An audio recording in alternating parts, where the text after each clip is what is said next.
the price dropped from what was it? Yeah, but it didn't drop all the way to zero. It didn't destroy the inherent value of Bitcoin. True. Yeah. Bitcoin maintained its value, and it proceeded to run even higher, several X higher. So, all right, let me ask you about this one then. So, you got Litecoin, you got your wallets. Did you get dusted?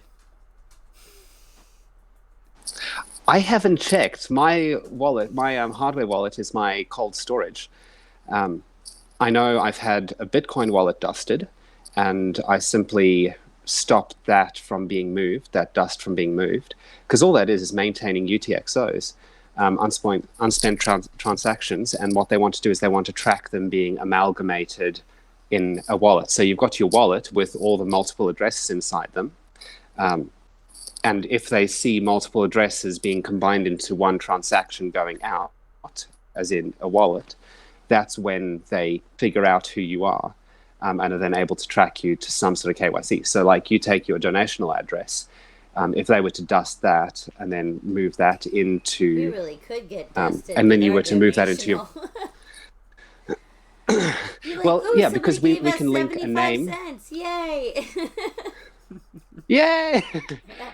Well, as long as that's being put onto, either put through a mixer or not being linked to your private store, your private store is still private. It's when they want to sort of hold you for ransom or something. And realistically, what's the best they could do? Report you to the ATO, the taxation office. I mean, you're already getting we know who you are. Right? And our country, the IRS is already sending letters. What are they going to do? Send an extra one? I mean, Yeah. It's just an advancement of chain analysis. Short story, I have no clue if my Litecoins have been dusted. What is sitting on a hardware wallet hasn't been plugged into a computer for months. Because that's not what my hardware wallet's for. I've got addresses which can be used by specific... I've got wallets which can only be used by specific agencies. So anything from one exchange will only go through to this wallet, or from one mining pool will only go through to a different wallet. Right. Whether that's a wallet with the same, with the same set of keys on it or not, with the same master key or not, that's a different story. But multiple wallets, even on the same hardware wallet, is a step up. You've got your private, you've got your public. So it doesn't matter. If people know who you are, then they can find out who you are. Yeah, see, I mean, I don't know. I figured that the dusting was silly. I mean, I was like, I don't... It's like you would have gotten dusted and then literally started selling or trading or moving stuff for that to even matter. I still don't see why it would matter, because with KYC, I mean, unless you have a stockpile of like Litecoin that you're keeping somewhere on the side that you purposely are making sure that nobody knows about, and they dusted that. Yep. But otherwise, I just assume that everybody knows about all the Bitcoin I have, especially as I'm moving them from exchange to, to Coinbase back to my wallet. Like, they know this whole loop. They know who I am. I've done KYC for everybody. Oh, yeah. Everybody knows who we are. That's the sad part. But yes. So, unless I had a stockpile on the side that got dusted, who cares? Yes, you just... Thanks for the Litecoin. You just know what I got? Okay, well, Yeah. And that's straight where what the episodes are you doing on the Darknet go. Darknet doesn't have to be a bad thing. It can be a privacy thing. Mm-hmm. You can be fully legal running in a dark manner, simply meaning that you're using your coin mixers, you're running through VPNs, through Tor or whatever. Just so no one knows your shit. I mean, yes, just so that there is still anonymity. Like that, yes. I mean, I don't know. See, yes, when he first started talking about the dark web and all of that crap, it really was like, oh, it's all bad. And it's like, well, I guess there are other levels where it's just, you don't want it to be tied back to you. whatever it is, I mean, it might Yeah. not even, it might not be bad. It's just that you don't want someone else to know that you have money, that you have something. Kangaroo pictures. I mean, who knows? I don't know. I've come across a few whistleblower sites where they're about being able to turn in your employer, turn in companies, organizations without it coming back on you because they're doing something wrong either against the environment, legally. Right, like we're dumping like chemicals, right. And I know we are, and I've said something, and no one cares. Yeah. Yeah. Yeah. Yeah. Spot on. Spot on. It's I think we undervalue privacy nowadays. When you start to look at Facebook, when you start to look at all these things, Facebook knows almost everything about you, and if they put in Libra, they will know everything about you. So I think the more people we have. I don't know. The other day they were listening in again. I was telling Samantha that I was like, Wakana's getting close. I was like, we don't have any tickets. I was like, we gotta get those tickets here real soon, or else they're gonna sell out. Same exact day, my phone said 500 tickets were left or something. Yep. Later that day, Facebook's pushing notification telling me about how Wakana only has 500 tickets left. They're listening. Yeah. Yeah. I had a family member have a privacy setting which I've since changed. I don't know if you guys are Android or iPhone users or something else. We're Android. We don't Apple. Android. That's okay. Okay. So in the Apple, and I'm sure there's this somewhere, but there's something called frequent locations under privacy.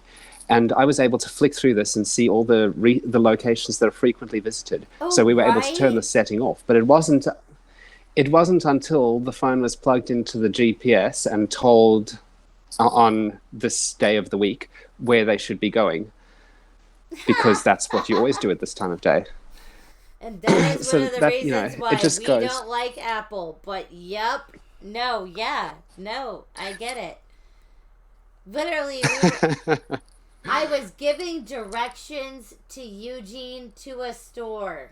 And sadly my directions were turn left at the liquor store, and Google literally said, I'm sorry, I don't understand, at the liquor store. And it was like, what do you mean? What? Nothing was on. Nothing. My phone just started talking. Wow. Yep. I mean, it's in there, people. Samantha's definitely going to put on the tinfoil hat here. The person who doesn't let their face be seen. Yeah. They're going to tell you about how they're listening. I know. When voice recognition happens, I'm screwed. I mean, they're going to figure it out. Yep. Out of interest... We're coming into that time. Out of interest on the... Sorry. Go ahead. Sorry. No, I was going to ask very quickly, out of interest, when you're going down the streets sort of in the main city centre, do you have cameras on your streets? Yes. Like in the UK, and they're doing it here now as well? Yes. Yes. That is scary. It is super scary. Like Big Brother, like horribleness. Yes. I've noticed that we travel I-75 here in Florida, and it's probably about a 100-mile stretch from here to Tampa, and we drive it quite often. We have family down there, and during that 100-mile stretch, we come across, like, every time you see one of those light poles on the side of the highway, they have a camera on the top of it. And then there's the weigh stations for the trucks, and you can see that in the beginning, the middle, and the end, and then like a mile or two down the road, they have the towers, which have like 5 or 6 cameras on them. And I'm always like, they're more than cameras. Those are like infrared, radar detector, gamma radiation. There's also signs posted all over the same highway that say like the airways are monitored by aircraft and cameras, and it's like, oh, I'm for sure you guys have drones and cameras like in that tree over there that I don't even know. I mean, I'm very Big Brother, okay? So in theory, I guess it would be if you were to start doing 100 miles an hour down to 75 mile or down to 70 mile an hour highway for a while, minutes, someone would know. They would know. So it really goes to show, in a world where we're losing our privacy because of things like that, we should be entitled to our pseudo anonymity, Yes. if nothing else. Yes. I mean. Anyway, sorry, I know you wanted to wrap up. No, the battery's jingling. I know everybody could see it because it went ahead and popped up on the screen share here, and we have about 15 minutes before this battery cuts out, unless you're gonna go grab the charger for it, Samantha. Dun dun dun. I can go grab the charger. It's up to you. Well, did you have any more that you want to talk about, or do you want to go ahead and wrap this up and save the rest for our next interview? We can save it for another interview. Well, I mean, we got to keep have to do another interview. We got to keep everybody wanting more. Exactly. Always leave them wanting more. I was so mad the first interview. I was like, "Oh, he's so awesome," and then I was like, "And no one saw him. That's cool." Yeah. Well, we definitely made sure we got your face out there this time, buddy. I love the little fireplace in the background. It is nice. I'm going to be burnt down this side. You're right, just a little. Radiation is burned down this side now. It's okay. Switch to the other side. You'll be fine. Yeah. No, it's good. Exactly. There you go. No, it's been great. All right, my man. Everybody, I appreciate you guys for joining us for another episode of Bitcoin and Coffee. This has been fantastic to have our good friend TheFundiAU coming out here talking about Litecoin today, talking about cryptocurrency, spreading that awareness, because that's the best thing we can do. As long as we keep talking about Bitcoin and cryptocurrency and the decentralization and the power that it's going to bring to the people, we're doing something. Are learning. Right. Yes. It's how you spread awareness is by communicating about it. This is the good form of telephone. All right, you guys. I know this is a pre-record. I'm gonna see about getting this uploaded later on tonight. You guys should be able to see it probably about 11 midnight. We're gonna be trying to do another episode tomorrow evening at 8 o'clock. So hit that subscribe button, hit that thumbs up button, share this out, please. Fundy loves it when you guys hit that thumbs up button. All right, you guys. Bye, Fundy. Cheerio, Sam. Cheerio, Eugene. It's been a great show. Thank you.